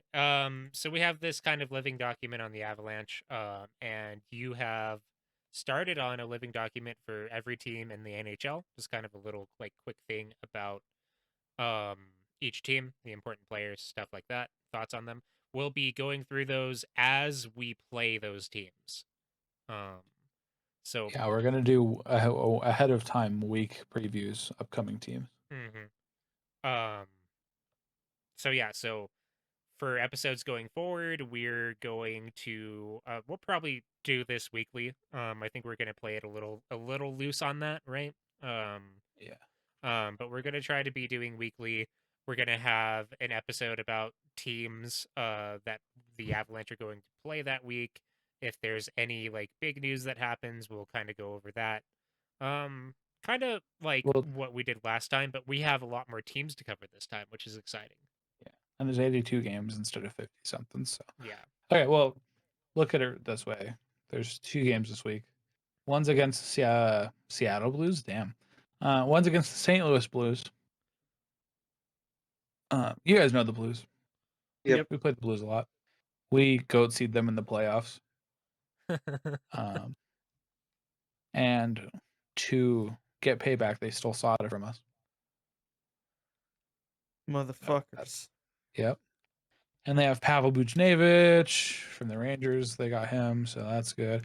Seattle's probably fuck me, dude. I'm looking at this roster and I see STL and I'm like, Seattle.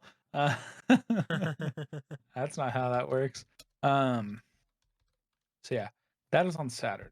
It's the Blues. We know the Blues. We'll do a little rundown or some shit. Like whatever. Fuck the Blues, dude. You know the Blues. Yeah.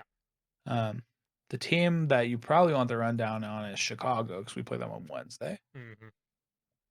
So if you avert your eyes to the document, you may recognize the name Marc-Andre Fleury from last year. Flower. Yep. Mr. Flower from the Vegas Golden Knights. He's Yep. on the Blackhawks now. I see. He was the goalie that fucked us or made Yes. us really work in a lot of those games. Mhm. He's here. The Chicago Blackhawks are the remnants of a dynasty. with some really key players like Jonathan Taves, otherwise known as Johnny Toes, Mhm. Patrick Kane. Those are the big ones. That was sort of their McKinnon, Rantanen of their era. Mhm. So this depth chart lists Jonathan Taves on the second line, which I think probably isn't true, but he took a whole year off because of mental health issues. Yeah. So they're probably just trying to get him back into the swing of things. So yeah, in terms of players to look for, it's that Jonathan Taves, Patrick Kane there. Alex DeBrincat is really good. Yeah. Marc-Andre Fleury, the goalie from Vegas last year, he's here now, like I said. So you guys are well acquainted with that motherfucker. Seth Jones might make a bounce Seth back. Jones is either going to be god fucking super awful or really good for them. Either way, he believes in QAnon, so fuck him.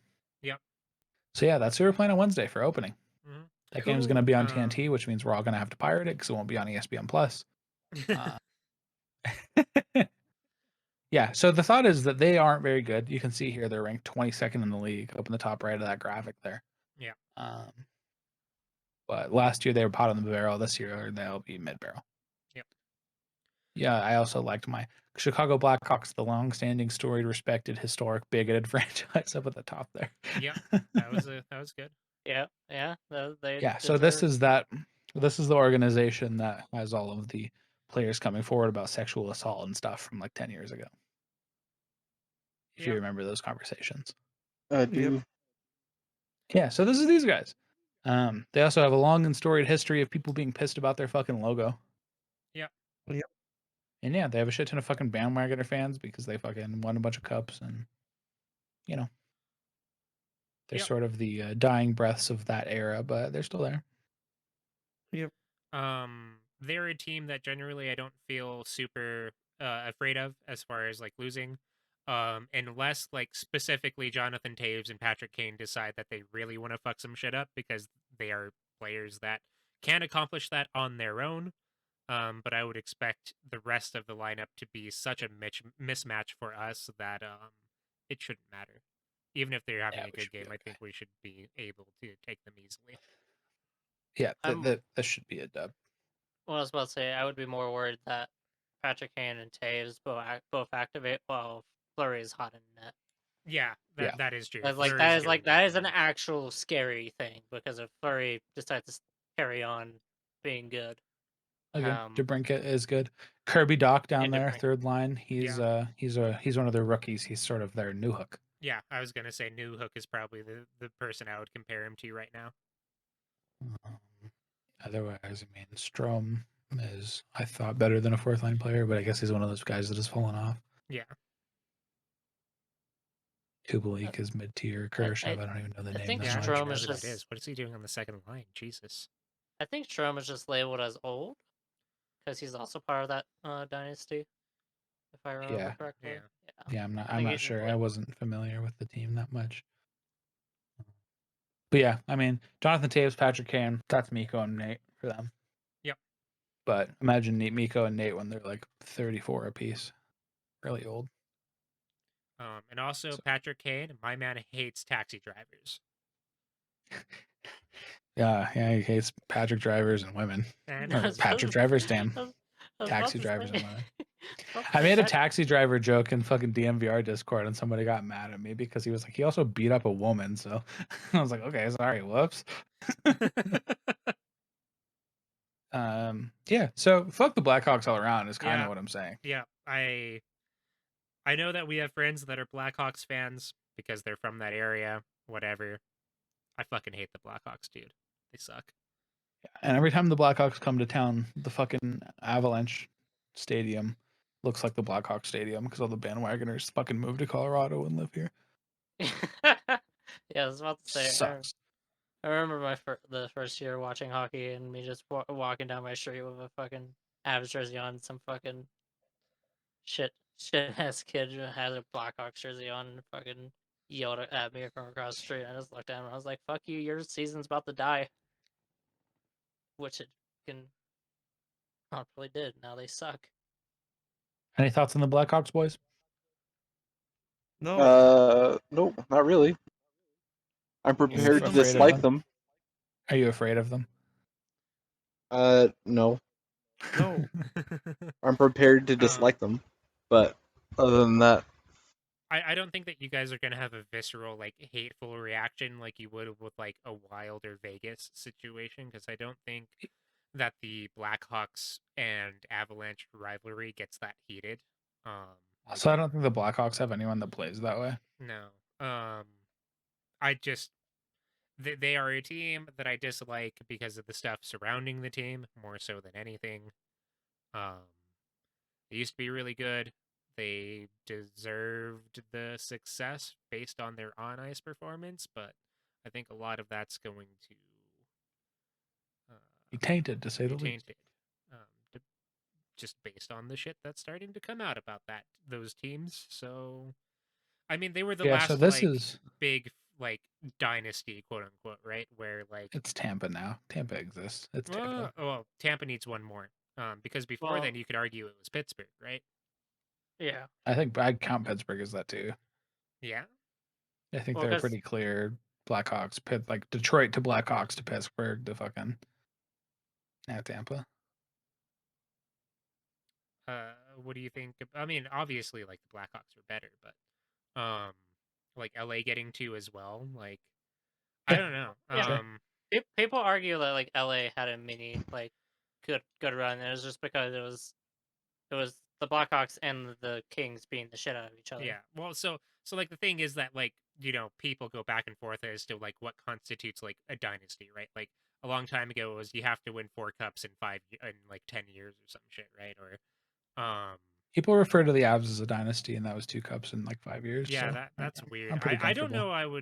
if I would call that a dynasty per se. I but- wouldn't like call it. I would just call it a very competitive like team for a long stretch of time because Or it I- was literally Avalanche and the Red Wings beating the shit out of each other. Or I'd even- Dynasty or not, you get multiple cups in a short period of time. You're a Titan.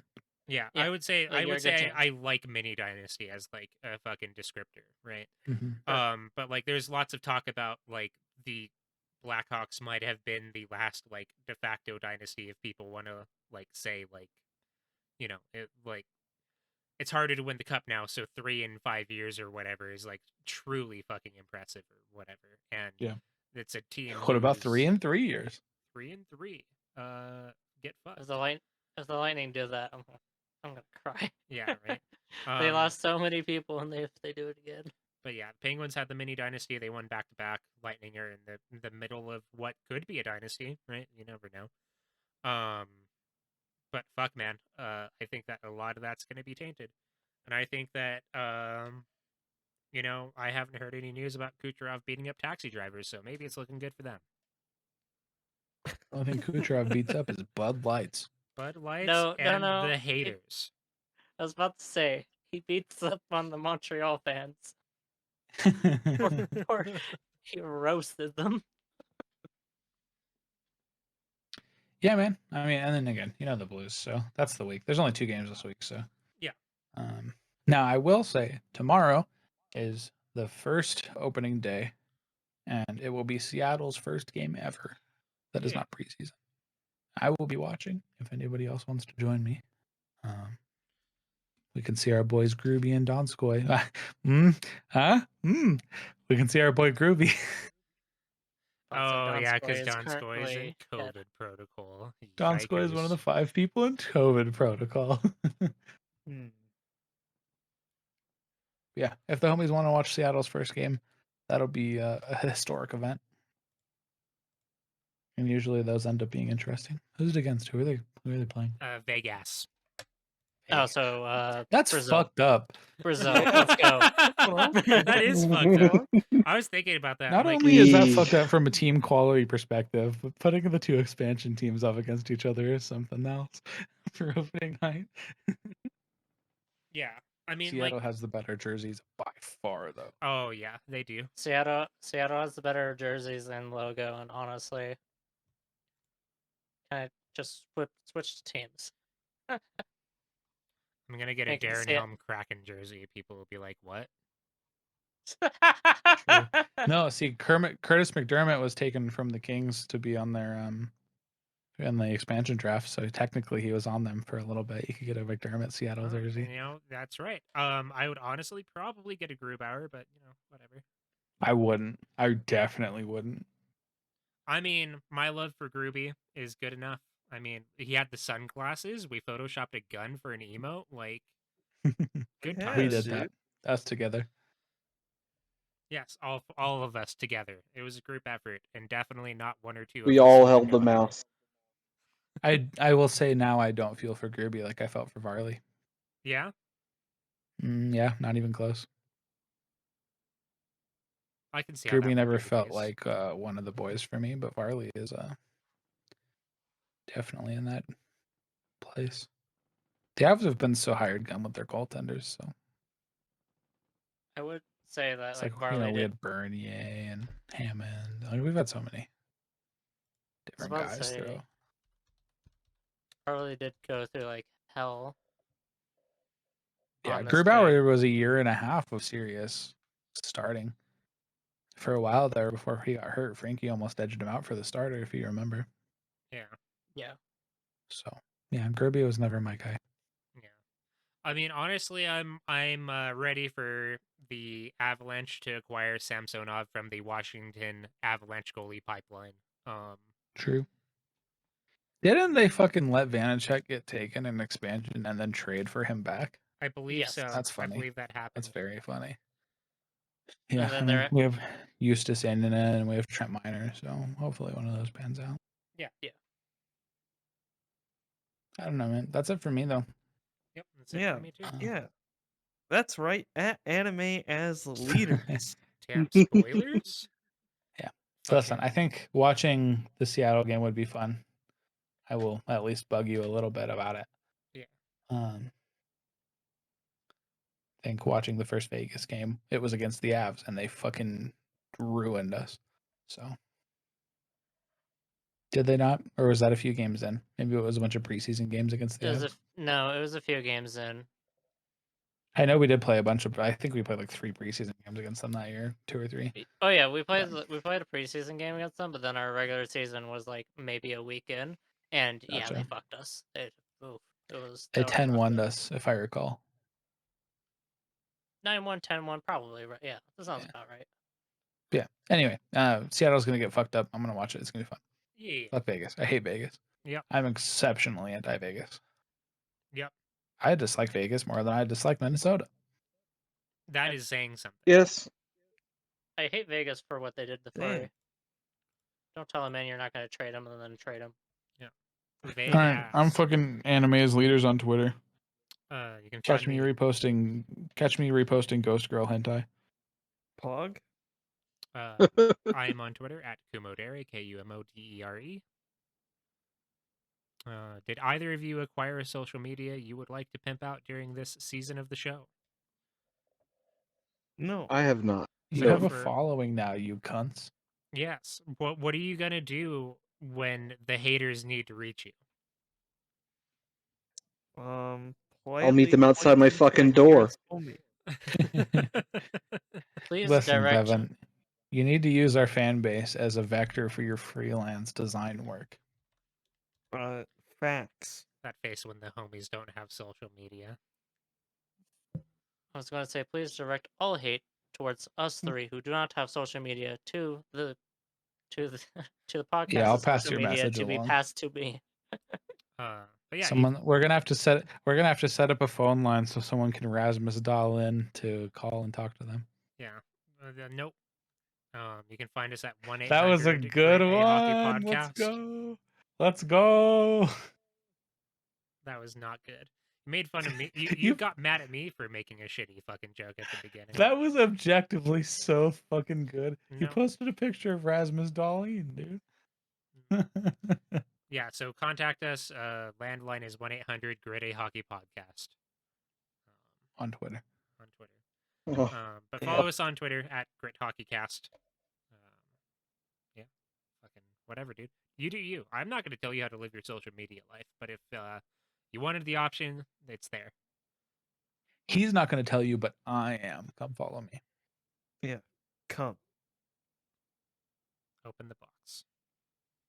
Come. Okay, I'm pressing stop record now. Later. Bye. But Come. Bye.